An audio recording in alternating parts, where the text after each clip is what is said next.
Divided House Siddaramaiahs MLA outreach -DK Shivakumar adds to Congress woes in Karnataka. Karnataka Chief Minister Siddaramaiahs' bid to douse dissent within the Congress has only fueled the internal fire, exposing cracks in the ruling party. Onayonun meetings with party MLAs, meant to address their frustrations over pending grants and stalled projects, have become a political flashpoint, with Deputy Chief Minister and KPCC President DK Shivakumar absent once again. The meetings are meant to give MLAs a direct space to air their grievances from pending works in their constituencies to complaints against ministers and red tape, and get quick answers straight from the Chief Minister.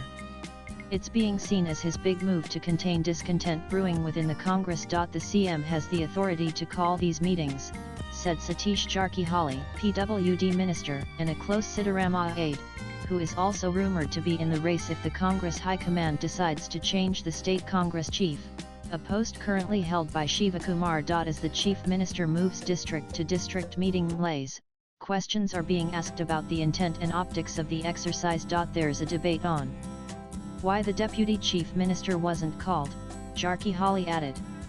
But these meetings are being held in stages. Surchwela first met Bengaluru MLAs. Now the CM is doing district-wise meetings. The KPCC president should also call a meeting of MLAs. Behind the protocol and explanations lies a bitter battle for control that is now playing out publicly. Is Siddaramaiah able to address the growing discontent of his deputy? Clearly not. While the Chief Minister was seen flanked by his economic advisor Basavaraj Reddy and senior ministers during the district-wise interactions, what stood out was Shivakumar's absence.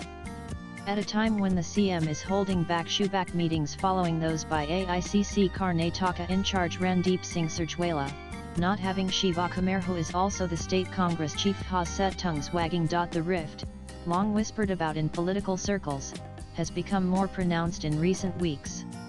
Siddaramaiah's camp insists he will complete his full 5-year term as Chief Minister, while Shivakumar's supporters continue to claim their leader is simply waiting for the right time to take over. The camp close to Shivakumar claims he was not even formally invited despite being the party president, and this is now being seen as yet another marker in the ongoing tussle for supremacy between the Chief Minister and his deputy. Shivakumar, however, did make a brief appearance, citing coordination over Rahul Gandhi's protest plan for August 4, but quickly distanced himself, saying, "I have no issue with the CM meeting the MLAs.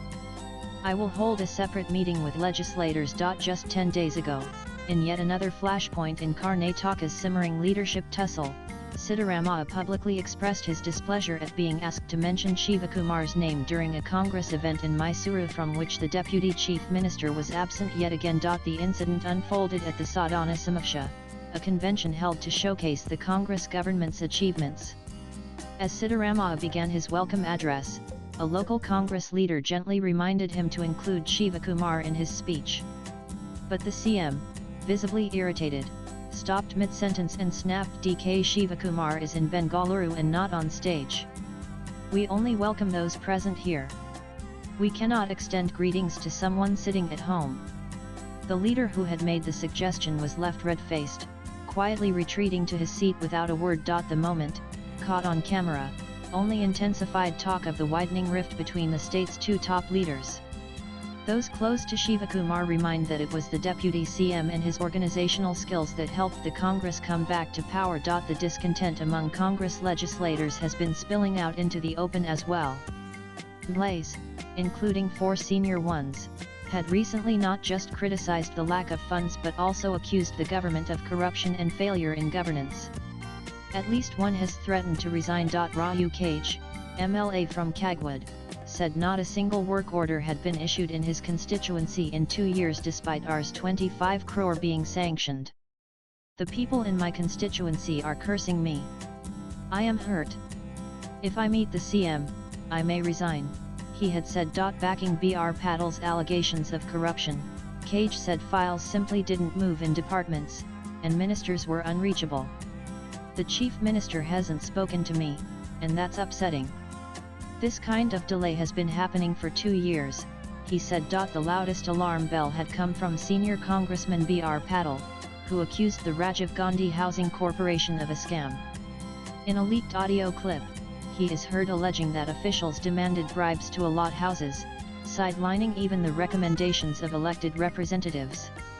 If the list of beneficiaries is made public, it will shake the government, he had warned. The others who've raised sharp questions include New York Gopalakrishna and Vellore Gopalakrishna. Molekulmuru MLA New York Gopalakrishna said he felt like a fool for believing he could bring development to his region. "We don't even have a decent road, school, or drainage. How do you expect us to develop industries?" he told his constituents. Another statement by Siddaramaiahs political secretary and economic advisor Basavaraj Reddy, in response to the leader's corruption allegations, summed up the issues in the Congress. "Corruption is a global phenomenon. It's not the first time Reddy has made such uncomfortable admissions. He has earlier spoken about the financial strain caused by the guarantee schemes. Swipe left for next video. In fact, the state's financial stress was openly acknowledged by Home Minister G. Parmeshwara in Badami as well. "We don't have money. Even Siddaramaiah doesn't," he said at a public event, urging local leaders to send a Rs 1,000 crore proposal to the centre. But the MLAs were met by the chief minister, who tried to douse the growing discontent to a certain extent. Latest blogs.